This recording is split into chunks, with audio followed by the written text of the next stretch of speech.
Big Van Vader and Mr. Hughes defeating Rick Steiner and the Night Stalker, who is replacing the injured Diamond Stud. Who credit to them, they made him turn up, wear his costume and an arm thing. If he's injured, he doesn't need to get changed into his costume. No, why would he be still in his costume? I guess is the kayfabe that he wears his costume all the time. Yeah. Okay. They're cartoon characters, aren't they, really, at this point? Yeah. And it's just like, can't put him in a suit.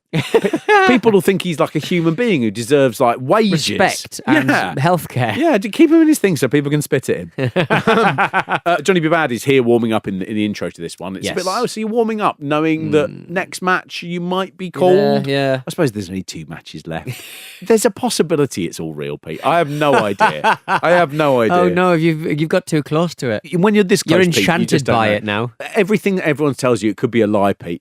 Even the people who are trying to help you. I mean, the big question here was, why has Mr. Hughes got sunglasses on all of the time? Yeah. And to be honest, he misses, somebody comes in the back of him and I think they jump off the top rope and he looks like he can't see. Yeah. So he's completely blindsided by Jim the whole Ross move. brings up a thing as well. He sort of goes, I'm very against him wearing the glasses in the ring. And it sounds like he's had this conversation backstage people, and they're just like, oh no, it's fine. Take He's him like, off, I just don't think it's going to be safe. Hughes, we've talked about his unorthodox ring attire, his footwear, very untraditional, and those glasses. I'm not so sure they should let him wear those glasses in there. There is a little bit about whatever those are. They are still either plastic, I shouldn't think they're glass, but they're plastic things over your eyes, and you are in a contact sport. Yeah. There's only one way that plastic is going to go. Yeah. It's not going to go out. It's going to go in. If something goes wrong, your beautiful little, Mr. Hughesy eyes. It could be in bits. Very gone. He's also... And Big Van Vader's in the match. Yeah. If only Big Van Vader had worn those goggles, he would have been all right. Absolutely. Keep those peepers in. Mr. Hughes also is wearing very pointy black shoes like Vic Reeves wears as Davey Stock. Yes. He's got real sharp things. And I was like, that seems like a bad combination. You've got like eyeglass and sharp shoes. This is it just made me feel sick. I love Mr. Hughes. I like Mr. Hughes. I like his corporate look of being a bodyguard. He looks like he might sell or give away Scientology books. Yes, he Got Road. There's a slight look of him that you would talk to him and he'd say, I used to be in with the wrong crowd. Yes. I did some terrible things. And I found a good book. Exactly that. He unusually for anyone at this period, in fact, I can't think of any others, but his gimmick was actually translated directly to WWE for a run. Right. He had a brief run, I think, as the bodyguard of Mr. Perfect, but he was still called Mr. Hughes and he wore the same thing. And it's sort of unusual. That is rare. I suppose it is hard to sort of go a shirt and some trousers, and it was his real name. His real name was Curtis Hughes. Yeah. So you couldn't really go, we've trademarked that.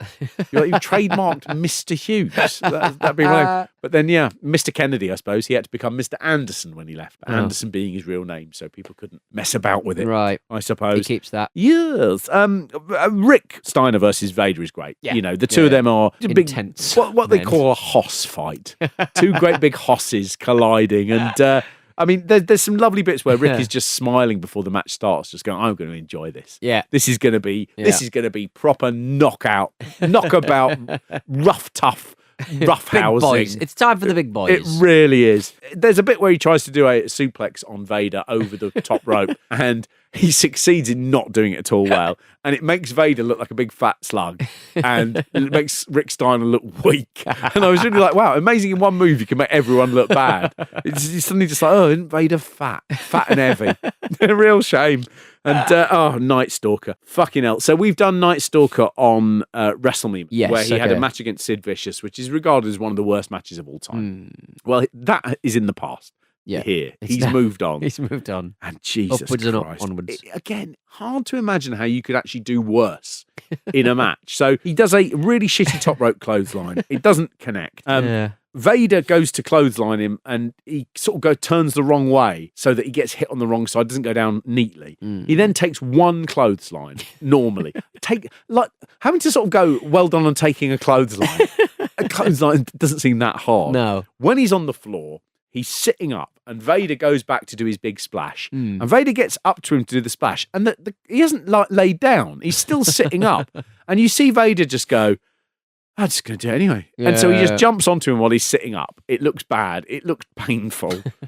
But then the worst thing Night Stalker does, he's pinned and he immediately gets up. And that's the moment where you can see Vader going, you fucking no-sold my finishing move. Yeah. And you've got up immediately, and you can see Vader, and it is a proper moment just crosses his face where you think he's obviously going, should I just kill him? Yeah. Should I just kill him with my hands? Business. I am going to. How can you not fucking take a splash correctly, let alone the clotheslines? B, why did you sit up after it to make me look weak? I would have torn off his head. Well, the crowd not very happy, but Vader and Hughes will advance. Match number 9, Scott Steiner and Firebreaker Chip against Arachnaman and Johnny B. Bad. A lot to like about this. Yes, very much not so. only the sign that someone holds up at one point saying, "Oh, hush, Johnny," and it's the worst drawing of Johnny B. Bad I've I ever don't seen think in they've my even life. put a moustache on him, have they? And it looks weird. You're like, why has he not got the moustache? That's like the number one thing you draw in. Look, you would be very pleased if you were Firebreaker Chip, because you would now know you are not facing Scott Steiner in the ring. Yes. Scott Steiner is back from a bicep injury. He's got very angry in the time he's out, I think it's fair to say. We watch a lot of cable. Yeah. And so they put him against? They put him against delightful Johnny B. Bad and children's favourite Arachnaman. And he fucking goes through them again and again and again like a buzzsaw. It's absolutely chilling, the whole thing. Yeah. Arachnaman, we've mentioned, here it is, finally the gimmick. Yeah. The one that was stomped on by Immediately. Marvel. Yeah. I love the fact they went, if it's yellow and purple, what It'd be can they fine. get us on? Yeah, What can they get us on? It's covered in webbing. Yeah. There was Got a spider on his head. Spider on his head. He looks. They haven't chosen someone who actually looks as mobile or as thin or as like. They've chosen someone who looks like, you know, those things that protrude from the ground at a harbour that you tie your your boat to. Yeah. One of them. He looks squat, doesn't he? I think it's also the colour pattern makes him look sort of big around the hips. Yes. And then his head looks tiny. Like a fire hydrant. That spider on top looks like, there's a famous picture of Lee Bowery, the performance artist, with a load of sort of melting rubber, almost like tar coming down his head, and it looked like that. I presume that's what they were going for. I presume that they were going. Pastiche. We got a Arachnaman, but I also like a little nug toward British performance artist Lee Bowery. Shouldn't think that's happened. I don't know how I felt about watching Scott Steiner doing this, because he comes in and he is just like, I'm going to hurt these people. I'm going to really batter These them. won't be here next week. And Arachnaman, it's a bit Not like a lovely- real life kick-ass. That bit where you sort of get a hopeful kid, you know, I've got my webs. And out he it instantly goes. gets absolutely turned Yeah, over. just absolutely crushed. Yeah. And that's what Scott Steiner does here. You got all this fun in this match. There's a fireman, there's a big spider, there's a little Richard. Yeah. And then And you've got Scott Steiner just going, I'll destroy all of this. You are colourful and you are silly, but the ring will run with your blood. Children, it's time to put away childish things, and I am the man to do it. There's a funny bit where he does start knocking about Johnny B. Bad quite badly. And there's a bit where you can see Bad is getting a little bit frustrated. And Johnny B. Bad, former Golden Gloves champion, he can handle himself. Yes. And I'm sure he is beginning to get a bit frustrated because he's having to hold that back. Yeah. And not go, I'm going to knock you the fuck out. When Firebreaker Chip tags in, rather than Johnny B. Bad wrestle him, Johnny B. Bad suddenly gets up and limps to the corner and just tags Arachnaman. He jumps across. And it's that thing of he refused to go out while Scott Steiner is in there. He is not going to show weakness. Yeah. But as soon as Scott Steiner goes, he's like, right, I'll go then. You know, I can now make my departure. When he comes in again, Scott Steiner really seems to just have a problem with him, really knocking him about. He does a falcon arrow, which is someone is sort of on your shoulders facing down, and you flip their legs so they just fly down like in a powerbomb move. Yeah. He does that to Johnny Bad, and that is an absolutely devastating move in this show. It looks like it hurts so much. There's no attempt to hold him back and slow it down. So there is a funny thing of Scott Steiner coming out, and I think for the first time, previously Scott Steiner was like the young member of the Steiners, and they're very good at suplexes. And he comes back, and what he does have through the rest of his career is he has a horrible attitude. He's really, really mean, and he's nasty, and he's a bit of a bully. Right. And you slightly can see that suddenly here. You're like, oh, he's come back from his bicep injury, and something's happened in his head.